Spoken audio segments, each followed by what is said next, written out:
Uh, Anyone? Something which can work like a human. Yeah, good. Next. Anything else? Okay.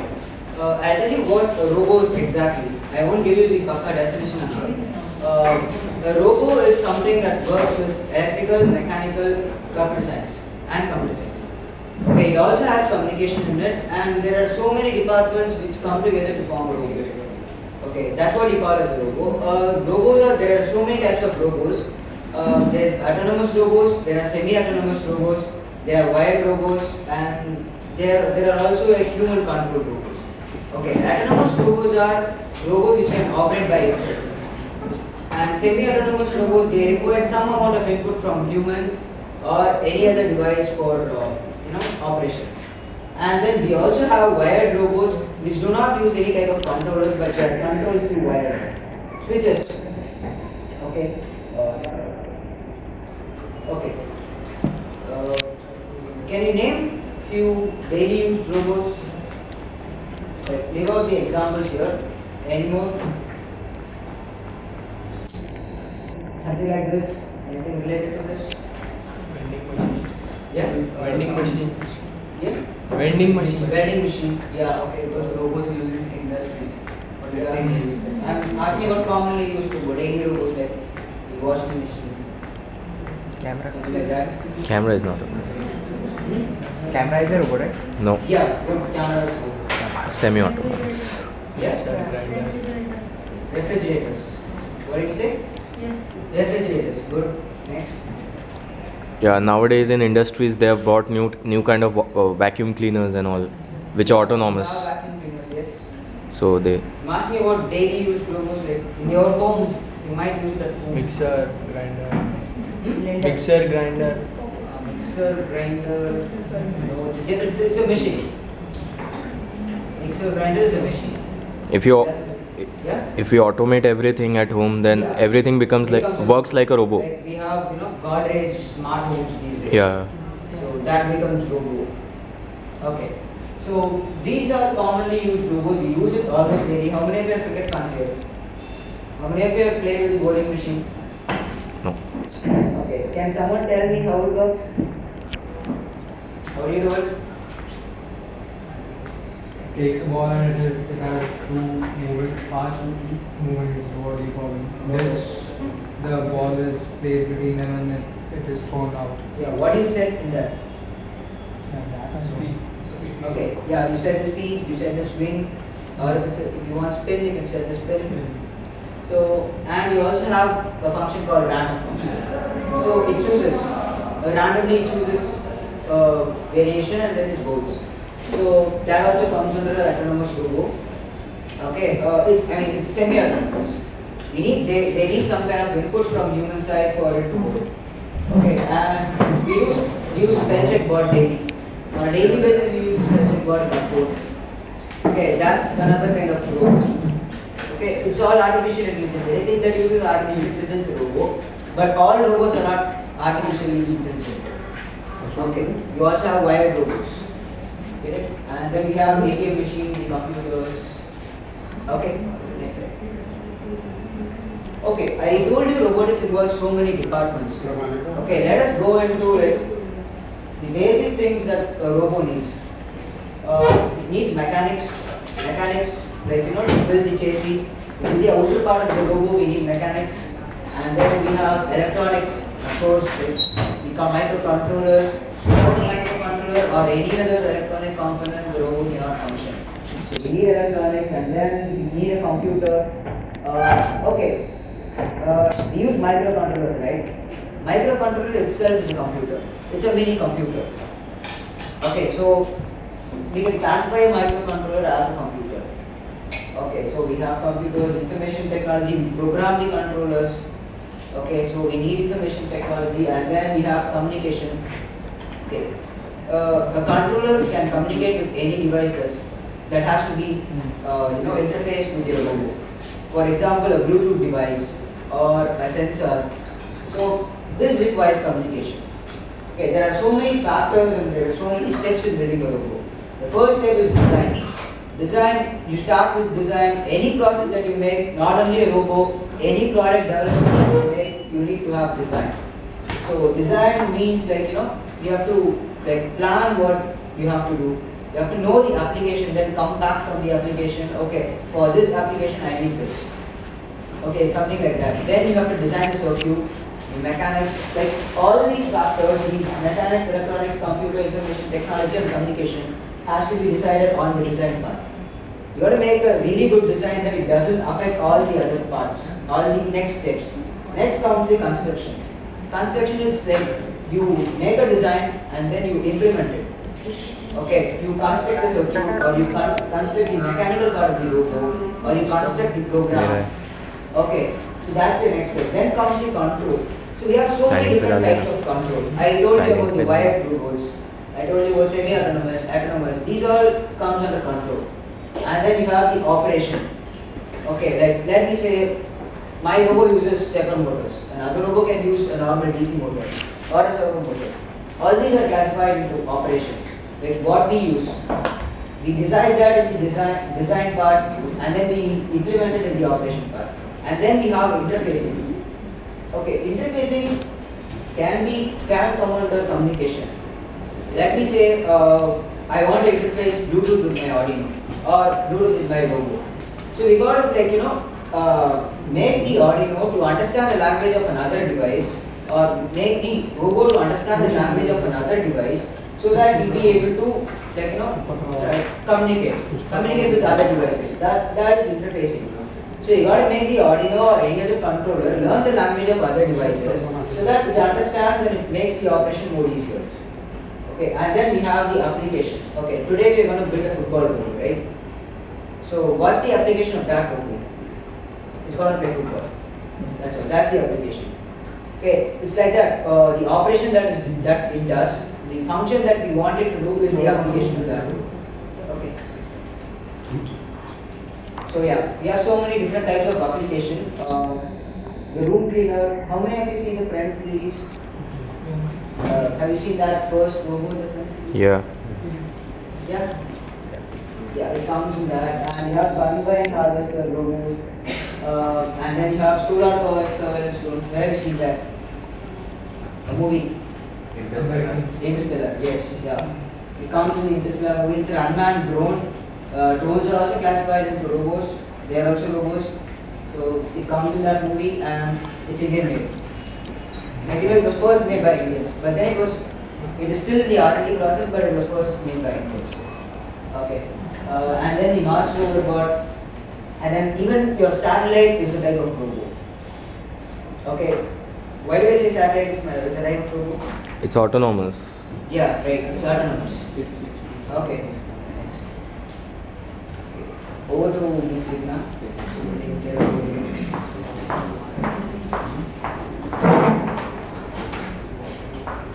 Hello again. Okay. So this is the Arduino board. Okay, here you see this is Arduino board. Arduino board is nothing but it's a chip made for use, easier for you. Like the heart of this chip is this microcontroller which is used in this chip. But we have designed it in this way, the Arduino people, they have designed it in this way so that you can use it for your daily projects, not your daily projects but for your upcoming projects which you will be making. Many industries and educational organizations use this kind of chip. It consists of ATmega32 chip. ATmega32 is the name of a microcontroller. Okay, it is like there are different kinds of microcontrollers. If you are from CS background or IT, you must be knowing about 8086, 8051. Similarly, nowadays the microcontroller that we use are ATmega32. This is ATmega32A. In 32 itself, there are different versions. One of them is ATmega32A, which is there on the board itself. The basic use of this is like whenever you connect it via USB to the PC, it develops an environment. It has got its own environment which is called as integrated development environment. Okay, it's like to do anything, you need an environment. Like you go to the college environment to study. You go to a playground, in that environment you want to play. Similarly, it has got its own environment in which it would code the process that it has to do, which is called as an IDE, Integrated Development Environment, for the Arduino. It is inbuilt with the chip. As soon as you connect it, it will be coming on the screen itself.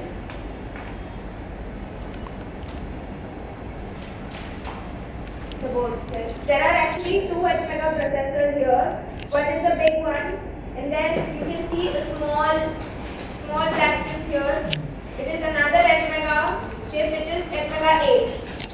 It is a sub microcontroller to the main microcontroller. Main microcontroller is Atmega 32, which would process everything. This is the IDE. This is how the IDE looks like. This is the environment where you code this particular microprocessor. As soon as you connect it, there is the software Arduino. Arduino, you can get the software from your Google, or you can just find it from someone else. It's a very small software. As soon as you open it, this is how the IDE looks like. It is where you code. Code is basically simple C language, which will be teaching you, will be showing how to code this. It is normal C language, and it can be coded in this environment. So we'll go to the different parts of this Arduino board. As I told you, that is used for various educational purposes. Similarly, it has got different functions via different pins and different components. The first one is this jack. You see here, this is used for power. Both of these are used for power. This one is connected to your PC. The silver one is connected to your PC so that you can code. The code is compiled using this. Then you can see, I told you about Atmega 32, which is the main heart, the microprocessor. Also, there are different pins you will see here. There are different pins, they are named, they are called the above pins are called as digital pins. The digital input and output pins, wherein you can either send the data to the microcontroller to process, and after processing you can receive the data. Okay. You can see below there is VIN, then ground. Okay, how many of you know the significance of ground? Why do we use ground in any circuit? Potential zero करने के लिए. To complete the circuit. Potential. Complete the circuit. Okay. Complete the circuit. Because anything that goes around has to come back around. Okay, it is just as that saying goes. Anything that goes around has to come back around. Similarly, to complete any circuit, to complete any process, you need its ground. Okay, that is the ground. Like if you want to make any connection, unless and until you don't complete the entire loop for it, the entire loop with VCC and ground won't work.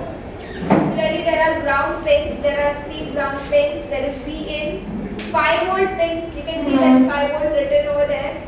5-volt pin is for output. It cannot be used for input. 5-volt output. Like different devices are there, different sensors, ultrasonic sensors. They need 5 volt to operate. So that is given via such pins. And there is analog pins. Okay, they are only used for input. Analog communication pins. You will see that on the digital pin side, at 0 and 1, it is written TX and RX. Can you see that? Yeah. TX and RX. Does anyone know what does that mean? Yes, it's transmitted. TX is for transmitting, RX is for receiving.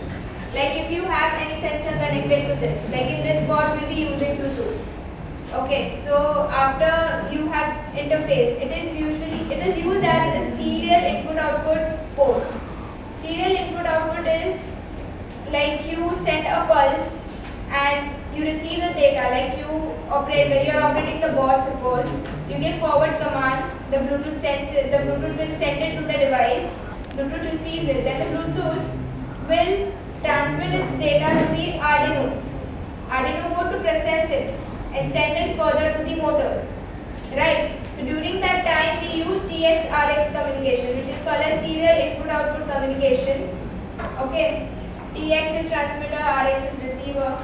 So whenever you want to receive any data from any sensor, like there is some temperature sensor suppose, so it is going to just read the temperature, but you want to take that and process it and display it somewhere. So that thing will transmit the data and this will receive the data. So where would you connect it? You connect it to the receiver. Okay. Next there is a button over here. You can see a small red button. It is called as a reset button, which is used for interrupt to stop the program. Okay. So that's about this board. All about this board which we will be using. Microprocessors are basically consist of a lot of integrated circuits built together which you could program.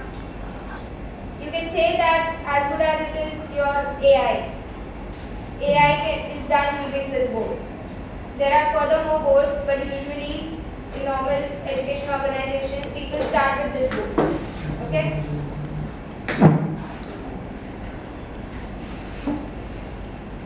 The communication protocol will be again taken by Agnes, sir. Okay. I told you about the communication part, right? Any device that has to be interfaced with Arduino, that needs a communication. Not only Arduino, any other microcontroller or processor or any device needs to have communication. Arduino here uses serial communication to communicate with other devices. Let me say in our robo, the robo that we are going to make is going to make use of Bluetooth communication. Okay, so when we need Bluetooth, we want the Arduino to communicate with the Bluetooth device also. So we use serial communication here for communicating between the Arduino board and the Bluetooth module. And then we have I2C communication. I2C is inter-integrated chip communication. Okay, so okay, can you tell me what it is from the name itself? Inter-integrated chip communication. Communication between two ICs. Yes, communication between two ICs. She told you about the Arduino board, right? Which two ICs do you think are going to communicate here? And the main IC. Yeah? The main IC and the IC. Yes, Atmega 8 and Atmega 32. They have to communicate because the Atmega 8 is going to give the program to Atmega 32. Okay, so I2C communication happens between Atmega 8 and Atmega 32. Okay, and then we have serial peripheral interface. In the Arduino board, can you see a USB kind of thing? A printer cable connection kind of thing? A to B, the B part of the A to B cable. So that is serial peripheral interface. You interface your Arduino board with your computer and then your computer sense program. It's again serial communication. So your program is sent bit by bit, okay, one by one. That's what you call it as serial communication. Data are sent one by one. Okay, just like I told you, serial communication is sending data one by one. Okay, so we have whenever there's a data, whenever there's a bit, we have 7 bits. Go to the next slide.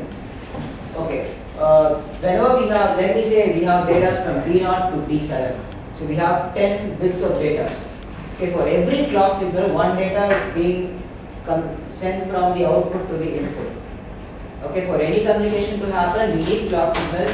So it goes one by one. First B7 enters the input, then B6, B5, B4, so on and so forth. Okay, so from B0 to B7, it goes from one by one. That's serial communication. And then on the right hand side, it's a depiction of what parallel communication is. B0 to B7 is transferred from output to input at one go at one clock signal. That's parallel communication. Okay. TX and RX LEDs. I told you about communication. Arduino has transmission and reception pins on its board. You can see on the digital side of the board, it's 0 and 1 pins are TX and RX. Whenever there is a communication happening between Arduino and any other device, whenever there is a serial communication, the TX and RX LEDs will glow. Even when you compile the program or when you verify or compile the program, the TX and RX and LEDs will be low because we use serial peripheral interface there, which is again serial communication. Okay, are you guys clear? Can we go to the next slide? Yes. Okay, the reset button. Can you guys guess what a reset button is? What will it do? To reset the program, Reset the program. reset the functioning. No, it doesn't create the program. Reset the function of the Arduino wheels. Interrupt the program, interrupts the program. Huh? It interrupts the program. Yeah, it gives an interrupt to the program and the program again starts. So suppose, let me say I have a robo and it suddenly starts, going haywire. What do? I have to stop it. I have to stop it somewhere, right? So we have a manual interrupt of the reset button. When you press the reset button, the power, the power to the Arduino is again restarted, so the program again restarts. Okay, so it's a manual interrupt. Crystal oscillator. Does anyone know what is crystal oscillator? Anyone? Any idea? What is oscillation? Anyone? Back and forth. Back and forth. Yes, right. Yes, In a periodic interval of right. It's a timer. Okay. 555 is a timer. Yeah. It's an timer. 555. Yeah, that's a 555 timer. Yes. And What is a clock signal? How does a pendulum clock work? Does it sinusoidal. have batteries? Pendulum clock, does it have batteries? No. No, right? How does it work? on the oscillation of the pendulum. Yes, the same way we also need oscillations for our Arduino or any other microcontroller for communication to happen. So how does also it needs, work? Yes? So how does it work? Yeah, I'm going to tell you how it works. It uses inverse piezoelectric effect. So clock signals are for, okay, let me say for 1 millisecond it's on and for 1 millisecond it's off. So it has periodic on and off, on and off. So just like oscillation. It goes to one extreme, it goes to another extreme. One extreme is 1, another extreme is 0. So it goes to 1, it comes back to 0. Goes to 1, it comes back to 0. That's why we call it a clock signal. So how the crystal works is inverse piezoelectric effect. Piezoelectric effect is when you apply an electric field on the electrical axis, mechanical vibrations are produced on the mechanical axis. So we use the inverse of this principle. We provide mechanical resonance on the mechanical axis, and then we get electrical signals on constant electrical signals in the electrical axis. That's what we use here. We have electric signals with polarities. It goes from 0 to 1, 0 to 1. So any communication that has to happen between devices or any microprocessor to work, we need oscillations. Okay, we need clock signals, and clock signals are provided by oscillators. And usually it is crystal oscillators which provide oscillations. Okay. Let's go into basics of programming. Let us start from the scratch. Okay. Any computer science students here? Okay. Tell me the structure of the program. Anyone? We have not been taught it. Okay, your first year. Yeah. Okay. Anyone from the second year or third year? Computer science. Anyone who knows the basic structure of a program, any program? C, C++, Java, Python? No. Okay. I'll tell you. A program is a set of instructions. To actually produce a task or action that we intend to have. Okay.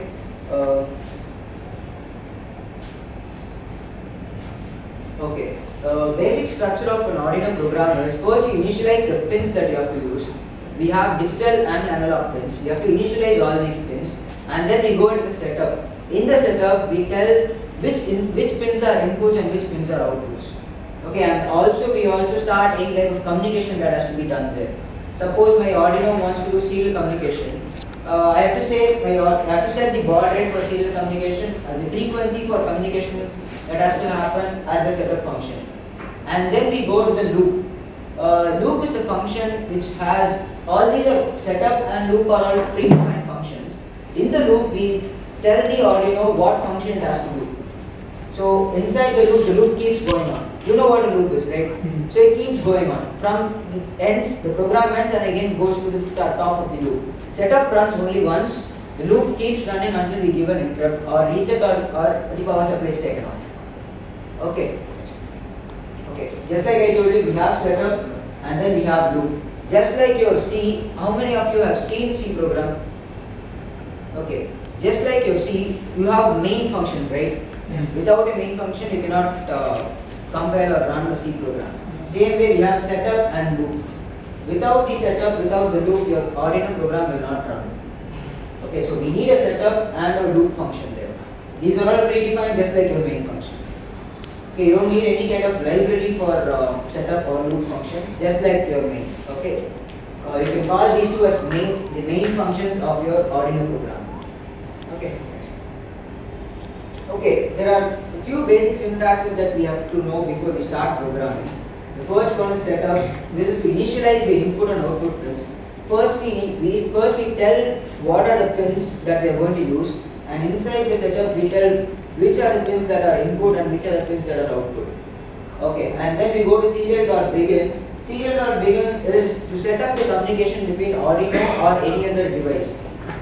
Mostly we use serial.begin for our serial monitor that is in our laptop. To check what is running in the Arduino board, we can connect our laptop or our computer to communicate with our Arduino board, and we can check the function of Arduino on our system itself. It's called as a serial monitor. And then we have loop. Loop, it contains the main function. It keeps running throughout the program unless or until an interrupt is given. And then pin mode. Pin mode always is given inside the setup. Okay, so inside the setup, pin mode tells, we can set up the pins as inputs and outputs with this pin mode function. Okay, and then we go to digital write. Digital write is, okay, what are the two digital numbers that we use? 0 and 1.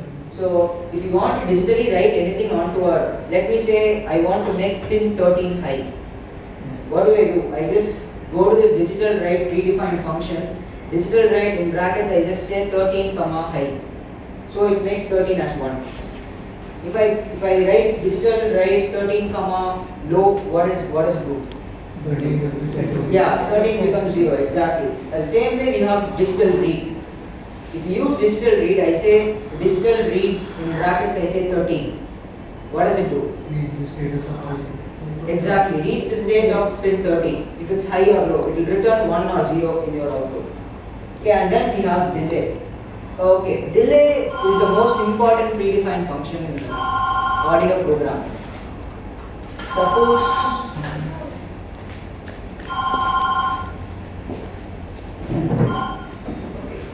delay is the most important function in Arduino program. Let me say I digitally write a pin as 1. I have to tell the Arduino how much time it has to be high, right? So what delay does is it pauses the program after that function. So if I want the pin 13 to be high for 1 second, I just specify a delay of 1000 inside the bracket because delay function operates only in milliseconds. Okay, so I just specify 1000 inside delays bracket so that digital write pin 13 will be high for 1 second. Okay, you guys understand? Can I proceed? Let's go through a few examples. You guys can go through this program. If you have any doubts, you can ask me.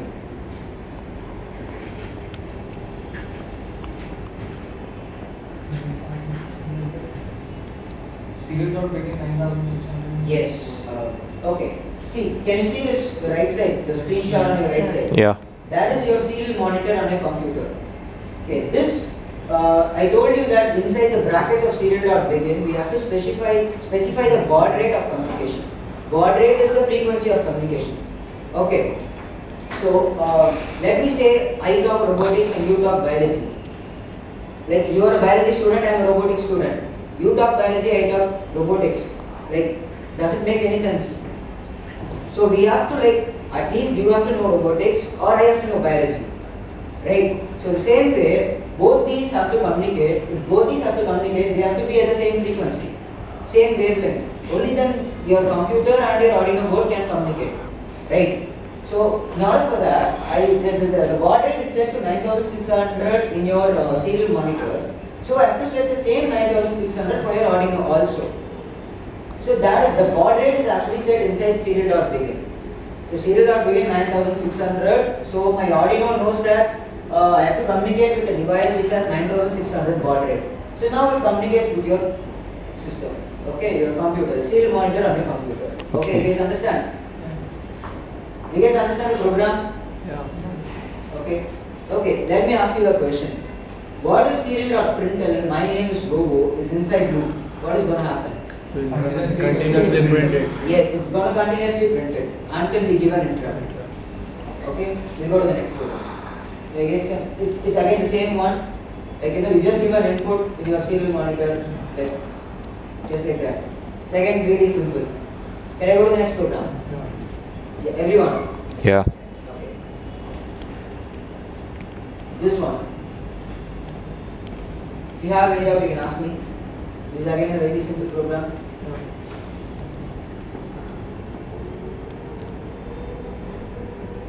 Okay. What is the difference between serial.print and serial.printin? It's not print, it's print ln. Next ln. line. Print it in the next line. It means like okay. Serial.println is I have serial.println m long, right? M long will be printed in the same line, and then it will go to the next line. After it is printed, it will go to the next line. Get it? Yeah. Yeah, see this. Everyone understands this program. Yeah. Next. Okay, this program is what actually matters for us now.